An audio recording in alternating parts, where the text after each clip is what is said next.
Big boss season 10 Kannada ನಡೀತಾ ಇದೆ. ಹೌದು. ಈ ಸಲ ಕಂಟೆಸ್ಟೆಂಟ್ ಬಗ್ಗೆ ಹೇಳೋದಾದರೆ ಯಾರು ವಿನ್ನರ್ ಆಗಬೇಕು ಮತ್ತು ಏಕೆ? ಈ ಸತಿ ಬಿಗ್ ಬಾಸಲ್ಲಿ ಸಂಗೀತ ಅವ್ರು ಗೆದ್ದರೆ ಚೆನ್ನಾಗಿರುತ್ತೆ ಅನಿಸುತ್ತೆ ನನಗೆ. ಯಾಕಂದರೆ ಅವ್ರು ಇಂಡಿವಿಜುವಲ್ ಆಗಿ ಆಡಿದ್ದಾರೆ ಮೊದಲಿಂದನೂ, ಮತ್ತು ಯಾರೂ ಸಪೋರ್ಟ್ ಇಲ್ದಾನು ಆಡಿದ್ದಾರೆ. ಸೊ ಅವ್ರು ಗೆಲ್ಲೋಕ್ಕೆ ಯೋಗ್ಯರಿದ್ದಾರೆ ಅಂತ ಅನಿಸುತ್ತೆ ನನಗೆ. ಸಂಗೀತ ಅವ್ರು ಗೆಲ್ಬೇಕು. ಸಂಗೀತ ಅವ್ರಿಗೆ. ಸರ್, ಉಳಿದ ಕಂಟೆಸ್ಟೆಂಟ್ ಬಗ್ಗೆ ಹೇಳೋದಾದರೆ ಈಗ ಉಳಿದ ಕಂಟೆಸ್ಟೆಂಟ್ಸ್ ಬಗ್ಗೆ ಹೇಳಬೇಕಂದ್ರೆ ಎಲ್ಲರೂ ಯಾರದೇ ಒಬ್ಬರದ್ದು ಸಪೋರ್ಟ್ ಆದರೆ ತೊಗೊತಾ ಇದ್ದಾರೆ. ಸೊ ಯಾರೂ ಇಂಡಿವಿಜುವಲಾಗಿ ಯಾರೂ ಆಡಿದ್ದೇ ಇಲ್ಲ ಎಕ್ಸೆಪ್ಟ್ ಸಂಗೀತ ಇವಾಗ ಪ್ರತಾಪ್ ಜೊತೆ ಇದ್ದಾಳೆ, ಅದು ಓಕೆ. ಬಟ್ ಆ ಗುಂಪಿನಲ್ಲಿ ಬರದೇ ಇರೋರಂದ್ರೆ ಸಂಗೀತ ಒಬ್ಬರೇ. ಸೊ ಅವ್ರಿಗೆ ಗೆದ್ದರೆ ಚೆನ್ನಾಗಿರುತ್ತೆ ಅಂತ ಅನಿಸುತ್ತೆ ಅಷ್ಟೇ. ಸಂಗೀತ ಗೆಲ್ಲಬೇಕು. ಯಾಕೆ ವರ್ತೂರ್ ಸಂತೋಷ್ ಗೆಲ್ಬಾರ್ದ?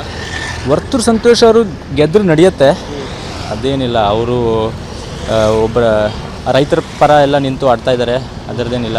ಬಟ್ ಒಂದು ಗೇಮ್ ಅಂತ ಬಂದಾಗ ಎಲ್ಲೋ ಒಂದು ಕಡೆ ಸ್ವಲ್ಪ ಲ್ಯಾಗ್ ಆಗಿದ್ದಾರೆ ಗೇಮಲ್ಲಿ, ಟಾಸ್ಕಲ್ಲಿ ಅಂತ ನಂಗೆ ಅನಿಸುತ್ತೆ. ಸೊ ಅದಕ್ಕೆ ಹಳ್ಳಿಕಾರರು ಗೆಲ್ಲಕ್ಕೆ ಯೋಗ್ಯರಲ್ಲ ಅಂತ ನಂಗೆ ಅನಿಸುತ್ತೆ ಅಷ್ಟೇ. ಡ್ರೋನ್ ಪ್ರತಾಪ್ ಇದ್ದಾರೆ, ಅವ್ರ ಬಗ್ಗೆ ಏನು ಹೇಳ್ತೀರಾ ಸರ್? ಡ್ರೋನ್ ಪ್ರತಾಪ್ ಅವ್ರ ಬಗ್ಗೆ ಏನು ಹೇಳೋದು? ಅಲ್ಲ, ಡ್ರೋನ್ ಮಾಡ್ತೀನಿ ಅಂತ ಹೇಳ್ತಿದ್ರು. ನಾನು ಇನ್ವೆಸ್ಟಿಗೇಷನ್ ಮಾಡೀನಿ, ಡ್ರೋನ್ ಮಾಡೀನಿ ಅಂತ. ಅದ್ರ ಬಗ್ಗೆ ಡ್ರೋನ್ ಪ್ರತಾಪ್ ಅವ್ರ ಬಗ್ಗೆ ಅಷ್ಟು ಗೊತ್ತಿಲ್ಲ, ನಡೆಯೋದು. ಅವ್ರ ಬಗ್ಗೆ ಏನು ಹೇಳೋಕ್ಕಾಗಲ್ಲ. ಅಷ್ಟೊಂದೇನು ಅವರು ಇಂಡಿವಿಜುವಲ್ ಆಗಿ ಆಡಿದ್ದಾರೆ. ಬಟ್ ಇವಾಗ ಸ್ವಲ್ಪ ಸಂಗೀತ ಅವ್ರ ಸಪೋರ್ಟ್ ಇರೋದ್ರಿಂದ ಪ್ರತಾಪ್ ಅವ್ರಿಗೆ ಸ್ವಲ್ಪ ಧೈರ್ಯ ಬಂದಿದೆ ಅಂತ ಅನಿಸ್ತಾ ಇದೆ ಅಷ್ಟೇ. ಸರ್, ಈಗ ತುಕಾಲಿ ಸಂತೋಷ್ ಇದ್ದಾರೆ, ಕಾಮಿಡಿ ಥರ ಒಂದು ದೊಡ್ಡ ಎಂಟರ್ಟೈನ್ಮೆಂಟ್ ಕೊಡ್ತಾರೆ. ಅವ್ರ ಬಗ್ಗೆ ಏನು ಹೇಳ್ತೀರಾ? ತುಕಾಲಿ ಸಂತೋಷ್ ಅವ್ರನ್ನ ಇಟ್ಕೊಂಡಿರೋದೇ ಮೋಸ್ಟ್ಲಿ ಜಸ್ಟ್ ಕಾಮಿಡಿ ಸಲುವಾಗಿ ಅಂತ ಅನಿಸುತ್ತೆ. ಇವಾಗ ಅವ್ರು ಹೋಗ್ಬಿಟ್ರೆ ಯಾರು ಕಾಮಿಡಿ ಮಾಡೋರೇ ಇಲ್ಲ ಅನಿಸುತ್ತೆ. ಸೊ ಅದಕ್ಕಾಗಿ ಉಳ್ಕೊಂಡಿದ್ದಾರೆ ಅಂತ ನಾನು ಕಾಮಿಡಿಯನ್ ಅಂತ ಇಟ್ಕೊಂಡಿದ್ದಾರೆ ಅಷ್ಟೇ ಅಂತ ಅನಿಸುತ್ತೆ. ಹಾಂ, ಅಷ್ಟೇ.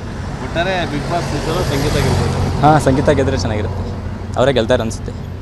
Okay sir, thank you. ನಮ್ಮ ಹೆಸರು ಶ್ರೀನಿವಾಸ್ ಅಂತ. ಸ್ವಾದಿಷ್ಟತೆಯ ಸ್ವಾದ, ತಾಜಾತನದ ಆಹ್ಲಾದ, ಉತ್ತಮ ಆರೋಗ್ಯ ಮತ್ತು ಹೆಚ್ಚಿನ ರೋಗ ನಿರೋಧಕ ಶಕ್ತಿಯ ವೃದ್ಧಿಗೆ ಈಗ ನಿಮಗೆ ಸಿಗುತ್ತಿದೆ ಉತ್ತಮ ಗುಣಮಟ್ಟದ ಪೌಷ್ಟಿಕಾಂಶ. Shri Vaidik millet health mix, ಇದು ಸಿರಿಧಾನ್ಯಗಳ ಸಂಪತ್ತು.